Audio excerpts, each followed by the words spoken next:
aliens tortured the human girl until she died. 37 minutes later she awoke. Chapter 1. The Cell. The chamber stank of rust and blood.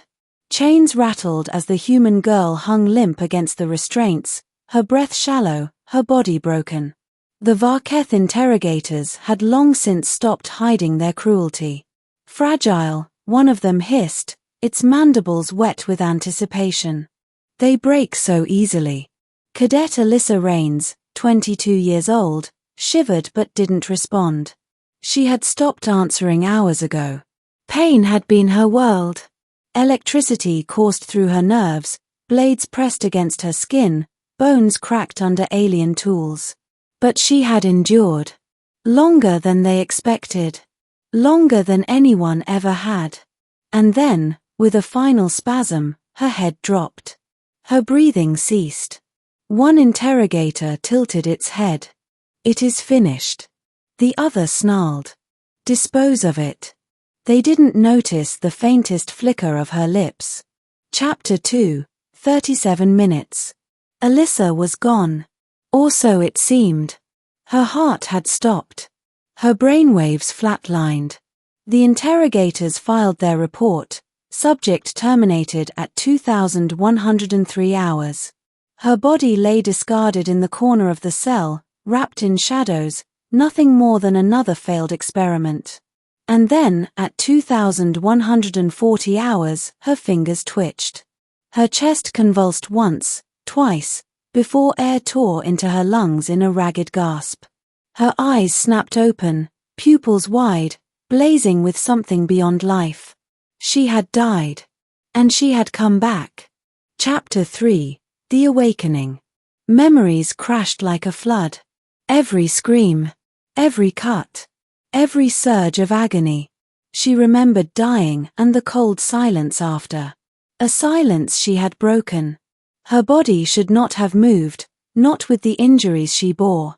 But adrenaline surged, muscles twitching with unnatural strength. Alyssa rose, staggering, then straightened, eyes fixed on the door. The Varketh guards entered, expecting to drag away a corpse. Instead, they froze. The girl stood, blooded, torn, but alive. And smiling. Chapter 4. The First Kill. The guard closest to her hissed in alarm, fumbling for its weapon. Alyssa lunged. Her chains clattered against the floor, the cuffs still hanging from her wrists.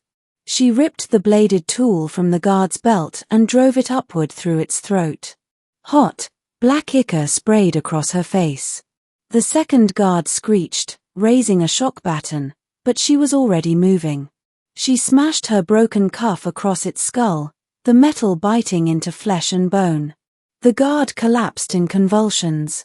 Breathing hard, Alyssa stood among the corpses, trembling. She should have been dead. But instead, she felt alive in a way she never had before. Chapter 5. The Corridor. She staggered into the hallway, every step leaving smears of blood hers and theirs. Sirens wailed as the facility detected breaches. More Varketh came, their weapons raised. Alyssa didn't hesitate. She ducked behind cover, waited, then struck like a predator unleashed. She fought not with skill but with feral precision, turning their claws and weapons against them. One by one, they fell. She should have been weak. She should have collapsed. Instead, she grew stronger with every heartbeat, as though death had burned away her limits. Chapter 6. The Command Room. She burst into the command room, alarms flashing red. Varketh officers turned, mandibles clicking in shock. "It's impossible," one hissed. "She expired. She should not exist," another shrieked.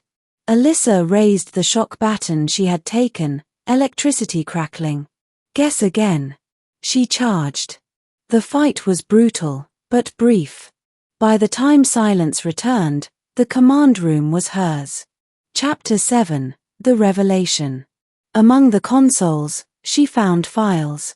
Experiments. Data. Charts. Humans, captured and tested, each one tortured until death. None had survived. None, except her. The files were clear. Human physiology exhibits extreme resilience.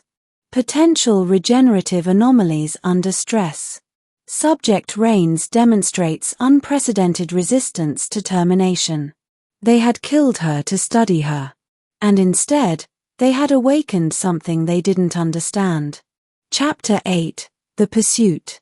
The station shook with reinforcements arriving. Alyssa fled down corridors, chased by squads of Varketh soldiers. Blaster fire scorched the walls. She ducked, rolled, hurled herself into combat again and again. Every time she should have fallen, she pushed forward, her body screaming, her mind unbroken. And every time she died inside, briefly, painfully, she came back harder. By the time she reached the docking bay, the Varketh hesitated. They had seen the footage. They had watched her rise. She wasn't prey anymore. She was the hunter. Chapter 9. The Escape. A shuttle sat waiting, guarded by 3 soldiers. Alyssa stormed through them, a whirlwind of blood and fury. When the last body fell, she collapsed into the pilot's seat, hands trembling over controls she barely understood. The shuttle roared to life, engines blazing, tearing free from the docking clamps. As the alien station shrank behind her, Alyssa leaned back, chest heaving. She had died. She had returned. And now she was free. Chapter 10. The Legend Begins.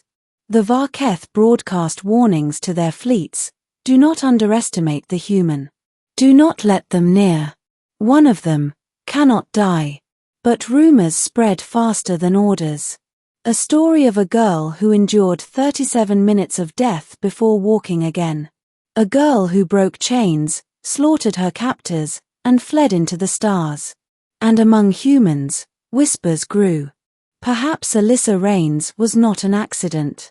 Perhaps death itself had met its match in humanity. Epilogue. Alone in the shuttle, Alyssa stared at her scarred hands. She remembered the silence of death, the stillness, the cold. And she remembered choosing to return. Her lips curled into a grim smile. They thought torture would break me, she whispered to the empty stars. But all they did was teach me how to live forever.